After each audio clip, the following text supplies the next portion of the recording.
भगवान नहीं है। एक बहुत बड़े हृदय रोग के विशेषज्ञ डॉक्टर थे। उनका अपना एक हॉस्पिटल था। वह देश के 4 बड़े डॉक्टर में से एक थे। वह जितने अच्छे डॉक्टर थे उतने अच्छे इंसान भी थे, पर एक कमी उनमें बहुत बड़ी थी। वह भगवान को नहीं मानते थे। उनका कहना था, ये भाग्य भगवान सभी उन लोगों के लिए है जो काम नहीं करना चाहते हैं।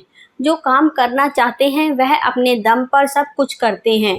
मुझे देखो, मैं अपनी किस्मत और लगन से यहाँ तक पहुँचा हूँ। उनके सामने कोई भगवान की बात करता तो वह कहते, जाओ भाई, भगवान से ही ऑपरेशन करवा लो, उन्हीं से ट्रीटमेंट करवा लो। एक दिन एक इमरजेंसी केस में उन्हें यूपी जाना था और ना जाने पर उनका बहुत नुकसान हो सकता था। डॉक्टर साहब फ्लाइट का टिकट बुक कर एयरपोर्ट पर पहुंच गए। वहां से उन्होंने अपनी गाड़ी वापस भिजवा दी और फ्लाइट में सवार हो गए।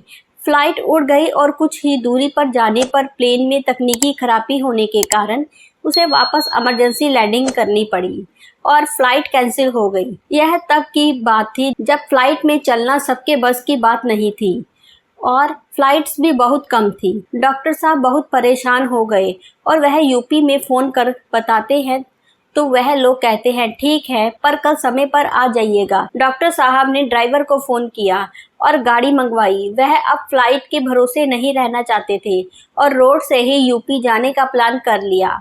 अचानक एक सुनसान जगह पर उनकी गाड़ी खराब हो गई और वह परेशान हो उठे। वह चारों ओर नजर डालते हैं तो पास ही एक झोंपड़ी दिखाई देती है। उसमें एक हल्की सी रोशनी नजर आ रही थी। डॉक्टर साहब वहां जाकर दरवाजे से आवाज देते हैं तो एक बूढ़ी औरत दरवाजा खोलती है। सामने एक अनजान आदमी को देख वह चौंकती है। डॉक्टर साहब कहते हैं, माफ कीजिएगा, मैंने आपको रात में परेशान किया।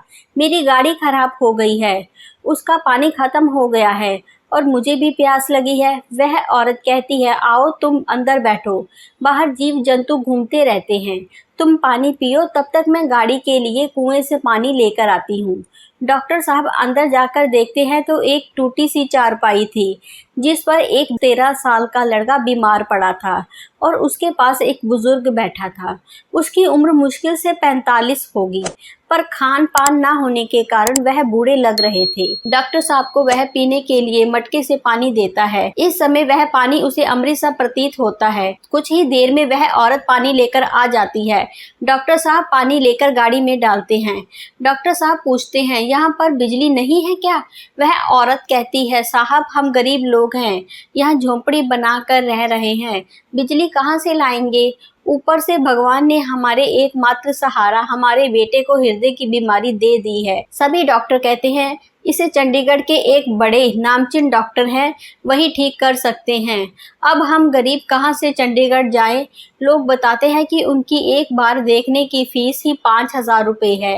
अब हमने तो कभी 5,000 देखा ही नहीं, एक साथ तो फीस कहाँ से देंगे? डॉक्टर उन्हें देख कुछ नहीं बोलते हैं और वह वापस उनके झोंपड़े में जाकर उस बच्चे को चेक करते हैं तो उन्हें लगता है कि उसके हृदय में एक छेद बन गया है। वह उनसे कहते हैं, तुम लोग 2 दिन बाद चंडीगढ़ आ जाओ, मैं देखता हूँ क्या कर सकते हैं।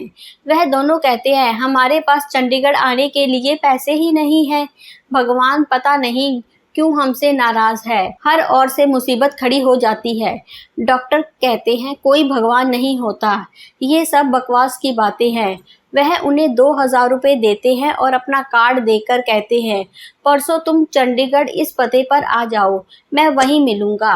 वह आदमी कार्ड देखकर कहता है, अरे इसी डॉक्टर का नाम तो बताया था उन्होंने, यह तो बहुत महंगे डॉक्टर हैं, तुम जानते हो उन्हें? डॉक्टर कहते हैं, तुम लोग आ जाओ। वह वहां से आकर गाड़ी स्टार्ट करके निकल गए। यूपी का काम निपटाने के बाद वह चंडीगढ़ पहुंचते हैं और तीसरे दिन उस बच्चे का ऑपरेशन करते हैं। ऑपरेशन के बाद डॉक्टर कहते हैं, अब बताओ भगवान ने इसे ठीक किया है या मैंने?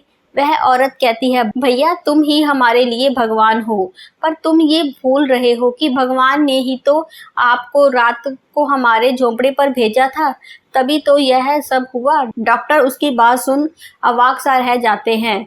सही तो कह रही थी वह औरत, इस बच्चे के लिए ही फ्लाइट वापस आई, उसके लिए ही वह ड्राइव करता हुआ गया और वही गाड़ी खराब हुई।